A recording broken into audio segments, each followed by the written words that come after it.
tels yeux parfois ont l'air plus vieux que leur visage. Et même s'ils sont clairs, même s'ils sont rieurs, à leur fatigue on les soupçonne antérieurs, et venus là s'ancrer après de longs voyages. Regards âgés dans un ensemble puéril. Les yeux sont en octobre et la bouche en avril. Eux sont pleins de feuilles mortes, elles de roses. Le contraste entre eux presque un désaccord. Vous trouvez un visage unifiant son sort, dont les lèvres avec les yeux se soient décloses et dont la voix serait de la couleur des yeux.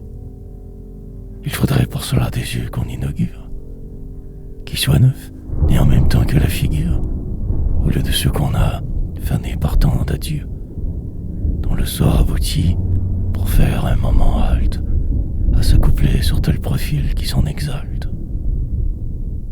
Yeux dont on ne sait plus l'âge, errante lueur, astre déchu sans cesse en route, yeux migrateurs, joyaux qui tour à tour ornent une couronne, passent dans un bijou d'église et migrent dans un anneau sans savoir quelle heure les environne.